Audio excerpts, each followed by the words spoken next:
సికింద్రాబాద్లో big fight జరగబోతోంది. ఆ నియోజకవర్గం నుంచి హేమాహేమీలు తలపడుతుండటంతో పోటీ రసవత్తరంగా మారుతోంది. మరోసారి గెలిచి సత్తా చాటాలన్న పట్టుదలతో కేంద్ర మంత్రి, బీజేపీ రాష్ట్ర అధ్యక్షుడు కిషన్ రెడ్డి ఉన్నారు. ఆయనకు ఎలాగైనా షాక్ ఇవ్వాలన్న యోచనలో సీఎం రేవంత్ రెడ్డి పావులు కదుపుతున్నారు. అటు బీజేపీ, ఇటు కాంగ్రెస్ కు చుక్కలు చూపించేందుకు బీఆర్ఎస్ చీఫ్ కేసీఆర్ ప్రణాళికలను సిద్ధం చేస్తున్నారు. సికింద్రాబాద్ పార్లమెంటు స్థానం బీజేపీకి ఒక రకంగా కంచుకోటనే చెప్పాలి. 2019 సార్వత్రిక ఎన్నికల్లో సికింద్రాబాద్ నియోజకవర్గం నుంచి బీజేపీ తరపున కిషన్ రెడ్డి బరిలోకి దిగి విజయం సాధించారు.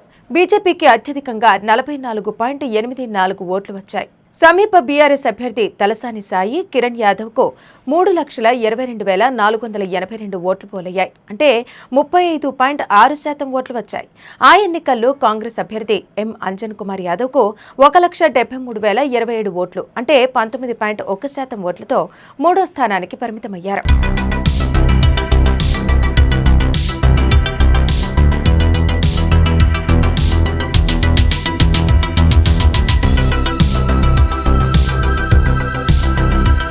ప్రస్తుతం కిషన్ రెడ్డి మరోసారి సికింద్రాబాద్ నుంచి పోటీ చేస్తున్నారు. ఈసారి కూడా గెలిచి తీరాలన్న పట్టుదలతో ఉన్నారు. ఇప్పటికే ప్రచార దూకుడు పెంచారు. అటు కాంగ్రెస్, ఇటు బీఆర్ఎస్ పై విమర్శల వర్షం కురిపిస్తున్నారు. గత బీఆర్ఎస్ ప్రభుత్వం గిరిజన, దళిత, మైనారిటీలకు వెన్నుపోటు పొడిచిందని, నేడు అదే తరహాలో అన్ని వర్గాల ప్రజలను మోసం చేస్తున్నారని మండిపడ్డారు. మార్పు అంటే కేసీఆర్ కుటుంబం పోయి సోనియమ్మ కుటుంబం వచ్చిందే తప్ప తెలంగాణలో మాత్రం ఎలాంటి మార్పు రాలేదన్నారు.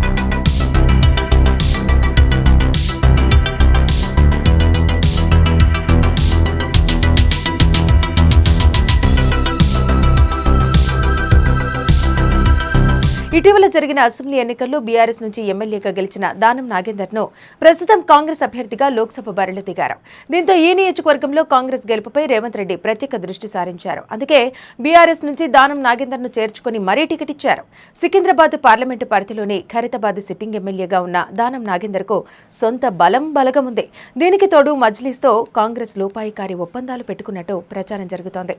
దీంతో సికింద్రాబాద్ లో మజ్లీస్ పోటీ పెట్టే అవకాశాలు కనిపించడం లేదు. పోటీ లేకపోతే ముస్లిం వర్గాలు కాంగ్రెస్ కు ఏకపక్షంగా మద్దతు పలుకుతాయని రేవంత్ రెడ్డి అంచనా వేస్తున్నారు. నియోజకవర్గంలో 5 లక్షల మందికి పైగా ముస్లిం మైనారిటీ ఓటర్లే ఉన్నారు. బీసీ, ఎస్టీ, ఎస్సీ ఓట్లు కూడా ఇక్కడ కీలకం కాబోతున్నాయి.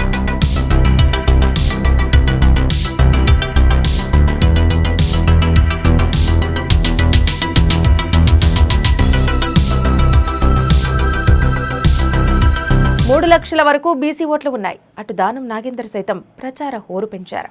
ఎమ్మెల్యేగా గెలిచిన సీనియర్ నేత పద్మారావును బీఆర్ఎస్ ఎంపీ అభ్యర్థిగా సికింద్రాబాద్ నుంచి నిలబెట్టింది. అయితే బీజేపీ, కాంగ్రెస్ తో పోలిస్తే బీఆర్ఎస్ ప్రచారంలో కాస్త వెనకబడినట్టే కనిపిస్తోంది. ఇప్పుడప్పుడే పద్మారావు జనంలోకి వెళ్లి ప్రచారం చేస్తున్నారు. తాము గెలవకపోయినా తమను మోసం చేసి వెళ్లినా దానం మాత్రం గెలవకూడదన్న పట్టుదలతో బీఆర్ఎస్ అధినేత కేసీఆర్ ఉన్నట్టు చెబుతున్నారు.